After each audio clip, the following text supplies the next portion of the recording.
Welcome Capricorn to your Capricorn December 2021 reading and predictions. Hi, I'm Nigel Saint James. For those who are stopping by for the first time, hope you're doing well. Welcome. And for the subscribers, you know you always have my love and affection, don't you? I love seeing you when we do these readings each month. Now, by the way, I've done the yearly reading for 2022, which you can find on my playlist. Very simple. Even a baby can get to it, as some babies have told me. No, only joking there, of course. Well, December is an exciting time for most of the world's religions. Well, some of them in any event. There's probably not much feast days going on in Hindu or Islamic tradition, I don't think, but certainly from the 28th of November through to about the 6th of December, that's Hanukkah in the Jewish tradition.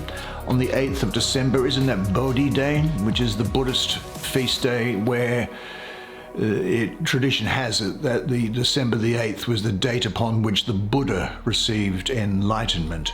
Then on the 12th of December, there is, of course, for the Latina and Latino members of the audience, the feast of Our Lady of Guadalupe. And that's a feast which is dear and buried into the hearts of people from those parts of the world and ethnic backgrounds and cultural backgrounds. Now from, pretty sure it's the 21st of December through to the 1st of January for the pagan and Wicca members, and I know there are many here, that is Yule, isn't it? Yuletide. And smack in the middle of it is, of course, December 25th, which traditionally is the solstice, the winter solstice. In the northern hemisphere, in the southern hemisphere, it's the summer solstice. All the South Africans and the Aussies are out on their surfboards at this time.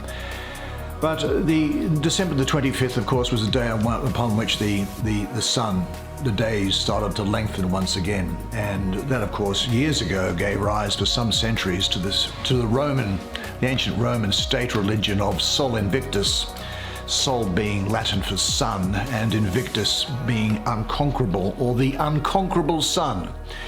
And the adoption by the Roman state some centuries later of Christianity as its state religion, I'm sure in no small part counted for why the Christian community treats December the 25th as being the feast of the birth of Jesus Christ. But anyway, we're going to take 5 cards now, and we're going to see what they have in store for you, shall we?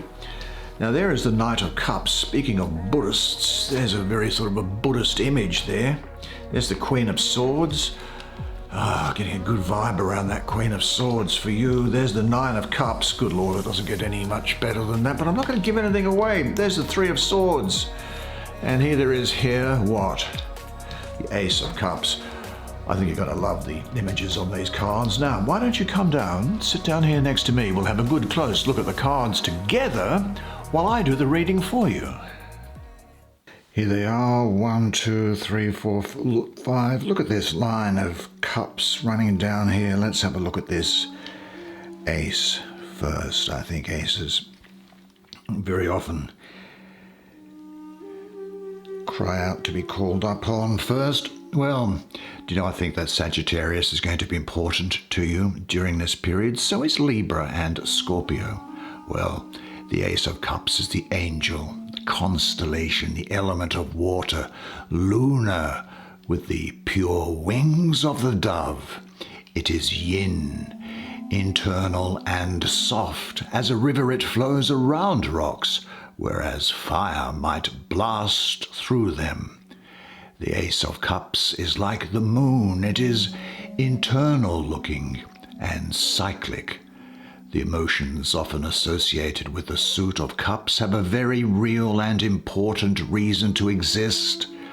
They are the messengers of the subconscious, just like angels are the messenger of God. Do you know the Greek word for messenger is angelos or angelos, and that's where we get angel from. Now, emotions are only what lie on the surface, though. Beneath are waters that are very deep. the reservoir of all human knowledge that we have inherited from our ancestors and their ancestors, back to the very oldest of all living things on earth, in an unbroken chain.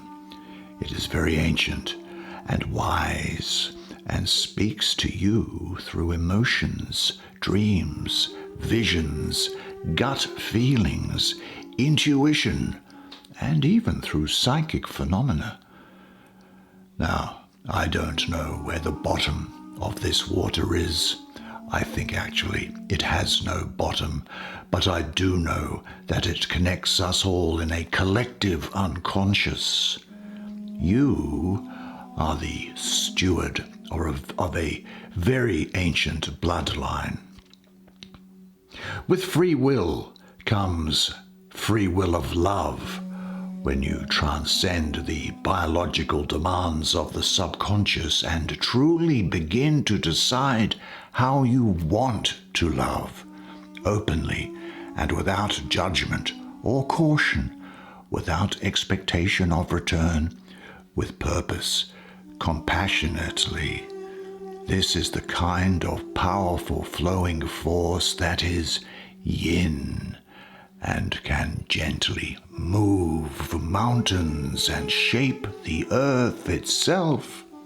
There is, I think, for you at this time a sense of overflowing love, emotional clarity, and a deep love of the self, which is important. You need to love yourself in order that you can give love to someone else, in order that you can receive love from someone else and understand its value.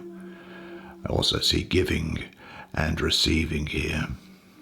Do you know, with relationships, we are seeking to become whole, one, by finding in others what we are lacking on our own.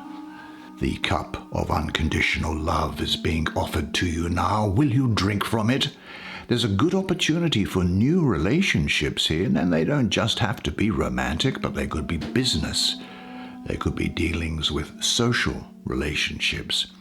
But new romance is certainly available for you. This can also indicate pregnancy, I'm thinking here. Very highly fertile card. And this, as I say, represents unconditional love. So you should also give and forgive unconditionally to get inner peace. You are in contact with all-embracing love. It fills you, and you can pass it on generously, lavishly to others. What is your way of expressing love? Remember this. You say it to yourself. All-encompassing love fills me and my environment. Let's have a look then at the other end of the diagonal, which is this Knight of Cups. Again, I'm getting Scorpio and Libra around here for you. Let's have a look at it. Now, court cards, of course, can be male or female. It doesn't really matter. Now, let's have a look at. Now, remember, it's the Knight of Cups. I just want to put the camera in closer because there are some details here which you might find interesting, I think, to look at. Well, the whole world is in this armor here, isn't it? I think at the bottom is water over a carp. There's a carp fish which you might just be able to make out carved into that, well, embroidered upon that piece of fabric there. And that is a symbol for Ningizida, which was the Sumerian serpent god. Here are the roots of 3 trees. See them down there? In the center is the Holy Grail. This cup here with 3 tears of blood coming from it. Now the armor on each sleeve contains a cherub. Over here is Ariel, and Ariel is really known as the Lion of God, and that's on this figure's right hand. And on the left is, well, I would say that is a figure of a person, and it is Michael, who is like God, on the right. Now behind the Grail is a gold pyramid. Can you see that? and a physical ray of light that comes out of the emerald eye of God atop it. Now, just below it, you see this band of things here on that gold band. There are the signs of the zodiac, and above it are the flaming wheels, really, made with golden lotus petals, which edge the whole of the armor. Now, there is black shirt embroidered with gold there, and that, I think, it just refers to an abyss, a bottomless, an infinity.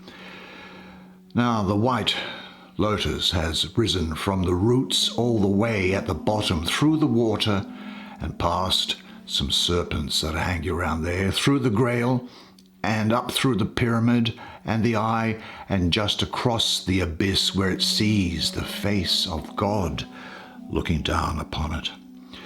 Now, I actually see this as being feminine myself. This gold hair, shroud, and blue sky are the three veils of, I refer to the three veils of negative existence. Yes, I very much get this feminine principle of God here, sometimes known as Shekinah, which is, see, God is neither male nor female. Another way of looking at it is that God is both male and female, because God is everything. Of course, there are the created, but God is in everything. Without God's sustaining anything or everything, it would just completely cease to exist. Now, what do I see here? I see here that there's a craving here and the possibility for transformation. In some respects, you will be intensely interested in information and power. Now, be careful about how you go about things, because this intensity of a desire for power and information can sometimes make you do things which offend your conscience. In hindsight, is what I'm saying here. So your wishes and your desires, I think, must be perceived and recognized. They are the fundamental driving force in your life. It is only possible to use and master them if you are wide awake and alert. But instead of suppressing them, you can use them in the process of becoming more aware. When seen in this way, really, they are a vehicle that helps you journey into the world within.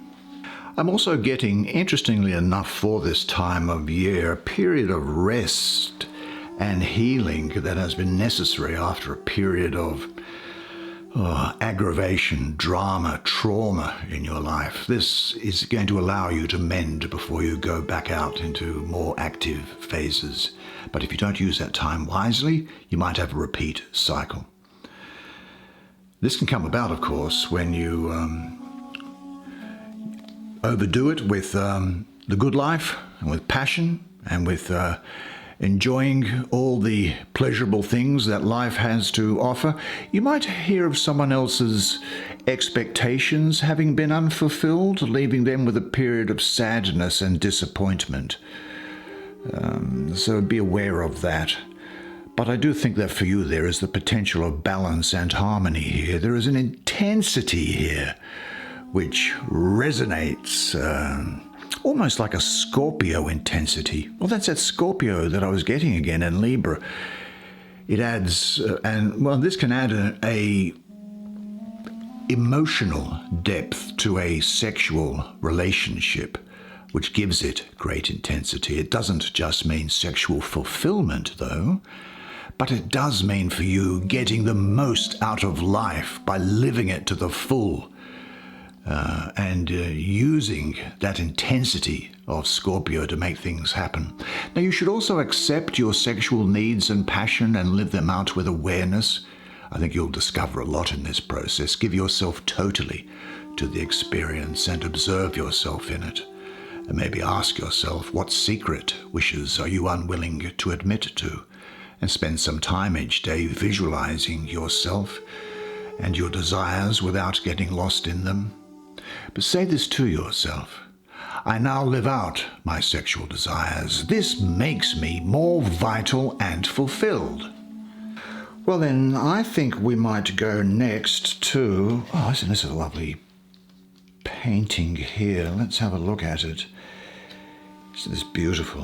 I love birds. Do you know, I'll tell you a secret. I had, when I was a child, a very clear vision that I was once a bird, and the moment of my death as a bird. I won't say anything more than that, but I have a great affinity with birds. And here we have a beautiful dove, I suppose, coming down holding 3 swords with it. Now, the astrology of this card is Saturn in the 2nd decan of Libra. Now, this could be good, couldn't it? Because Saturn is exalted in Libra. So we should expect some really good things. But with this number 3 here, mystically, I also have an association with the planet of Saturn. And so we have a double dose of Saturn in the card. We have Saturn in the astrology and Saturn in the numerology of it. Now, although Saturn, frankly, is known as the great malefic, that is the great troublemaker, the bad influence of the zodiac, I don't think that's necessarily true the whole of the time. It can at times be like that, but certainly not all the time. It's a lot of good things associated with Saturn. It's almost like a good friend that will make sure that you stay on the right path to make sure that your potential is fulfilled. Even though you want to go off and do something else, it brings you back and it's for your ultimate good. But Saturn can be associated with limits, restrictions, time, form, and formality. And the suit of swords, well, that can be especially difficult, I think, here. So I think what there could well be for you is some worries, some doubts, some lack of clarity, a heaviness. There could well be tension in a 3-sided relationship here. Saturn, 2 lots of Saturn. Well, Saturn is a strict teacher, and it makes all impurities visible, and it blocks all comfortable avenues of escape. The lesson to be learned here is no less than you need to master care and worry. A brooding and distrustful outlook must be recognized clearly as negative energy which separates you from your origins. Now, this energy, where it's placed anyway, down here, I think can also relate to a tension-loaded 3-sided relationship. And this energy is in some ways attempting to explode or destroy it. Now, this situation, of course, usually demands from you clear decisions, because any attempt to avoid making them will cause sorrow and worry. Now, I've got to say, it could also be the case that, and I don't know why you should be doing this, but it's only because I see it with this ace that's on the same line as it here, is that you could be having thoughts of sorrow over past hurts or past losses or separation, some sort of unhappiness that's there, thoughts of sorrow, that past patterns might be reasserting themselves. And if that's the case, it indicates, I think, that you haven't yet released those patterns or events from the past that are currently producing some sorrow with you. This energy here is really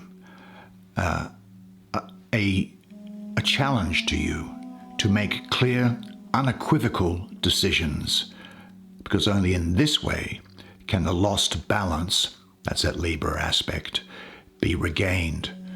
So what decisions are difficult for you to make or face? And understand this, that every problem contains within it its own solution.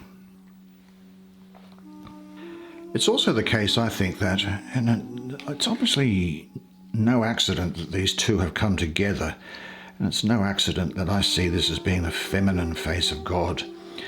And while this feminine face of God is looking, and you notice that it's looking down? It's looking down at that lotus, but it's also looking down at this energy with you in it at the time. And with this female, this feminine aspect of the divinity, it's as if it is saying to you, "Hear me and understand me well, my youngest and dearest child. Let nothing frighten nor grieve you. Let not your heart be disturbed. do not fear that sickness, nor any other sickness or anguish. Am I not here, who is your mother? Are you not under my protection? Am I not your health? Are you not in the crossing of my arms? What more do you need? Well, it looks like there's a little bit of Norse mythology going on in this card here. Let me have a look at it. Yes, very much I recognize this symbology that's here.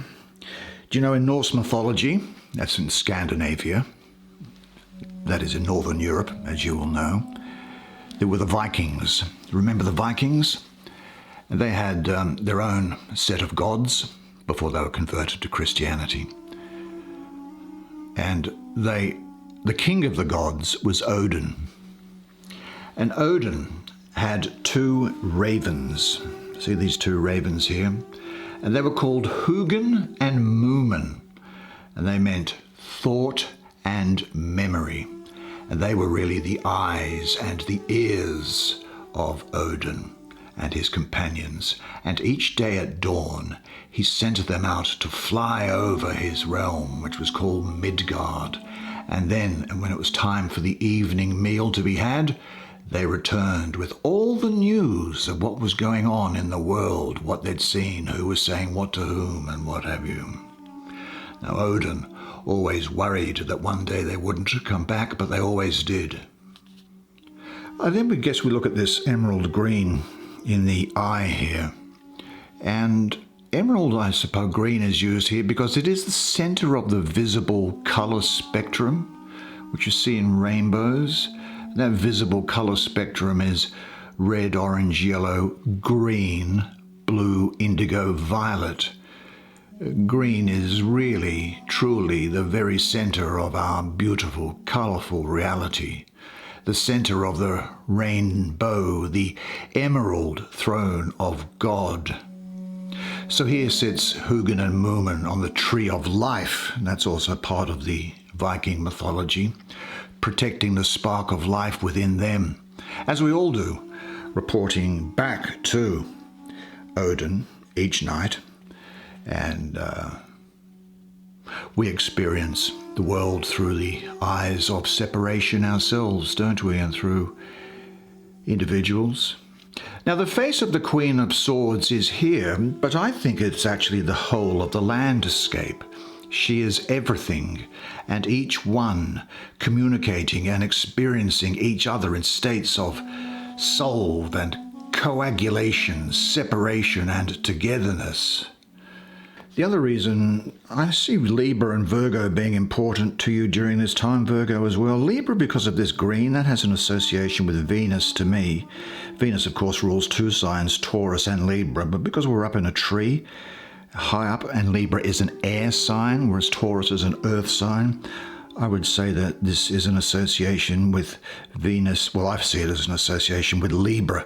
So Libra is going to be important to you. As is Virgo going to be important to you. Now, this is about you making clear decisions based on fact and fairness, similar to the Queen of Swords herself. And isn't that what this was requiring you to do here? I think that this is representing someone who is probably a woman who is very graceful, very perceptive, a keen observer, a subtle interpreter, intense individualist, and confident and gracious. I think you're going to be going through the process of being able to cut through old masks and roles. There's a clarity, a rational, intellectual, logical, objective sense to your thinking at the moment that's coming through here. Now, setting aside your masks, renouncing the security offered by playing familiar roles means a voluntary giving up of habitual defense mechanisms.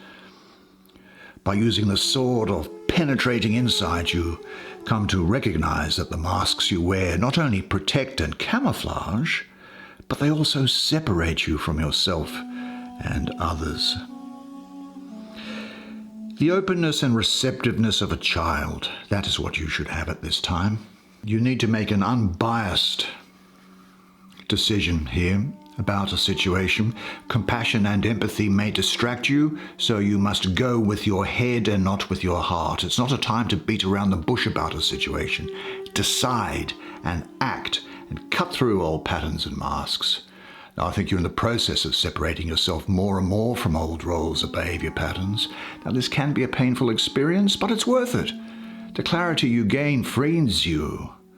Observe yourself in different roles. Some of them you will continue to play, but now with more awareness, and you will play them until you no longer identify yourself with them. And say to yourself, my only duty in life is to remain true to myself. That leaves us then with just the one card left, which is this. Now, you'll remember it's the Nine of Cups. I just want to make sure that everything comes in closely for you. Well, the baboon actually is a sort of a it's a Thoth image. So I don't know why it's sitting in this deck like this. I really see this really more to do, nothing against the artist, but I see that this is more to do with emotions, and emotions are a language that your subconscious uses to motivate you, to produce and prod you to communicate with other people. The black and white towers, I think, that you see here, they are the usual signs of duality in reality. Male and female, yin and yang, sun and moon, up, down, outside, inside, all of that stuff.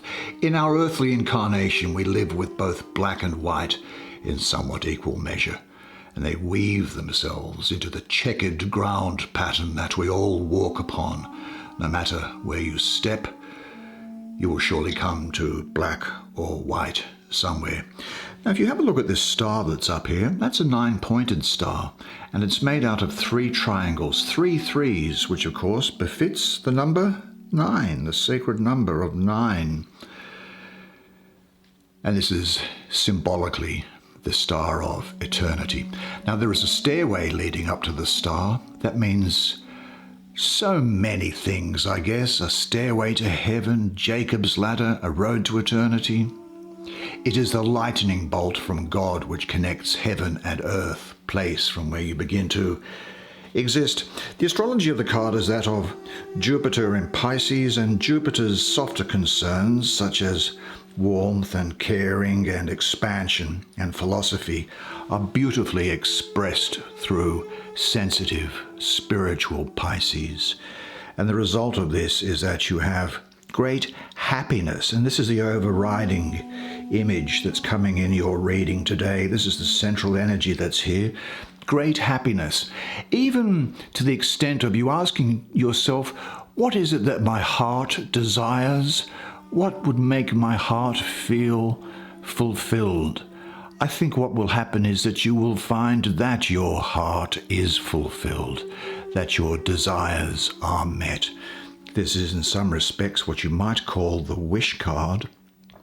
I think that's a bit down market to call it a wish card. It's really more about you working out what are the things that you want from a position of love and emotional integrity, either for yourself or for others, and then praying, giving it to the gods, to God, and saying, help me with this if this is part of your plan. Well, that's the way it is for you this month. Well, I thought that was really, really interesting. It looks like it's going to be a great month for you, and don't you deserve it? You really do, particularly coming up for this time of the year. It's busy for everybody, wherever you happen to be, and it's a wonderful time of year, and it's a wonderful time for you. Now also, don't forget, I have done a 2022 yearly calendar reading where I use some beautiful Renaissance art cards, 12 cards, one for each month of the year, which I think that you'll find delightful, and it's in particular, it points out what a good year it's going to be for you. But until then, have a look at that. But until then, I look forward to seeing you again next month. And remember though, always, and one thing, and it is this, that you are a legend, and I look forward to seeing you again next month. And until then, it's bye for now.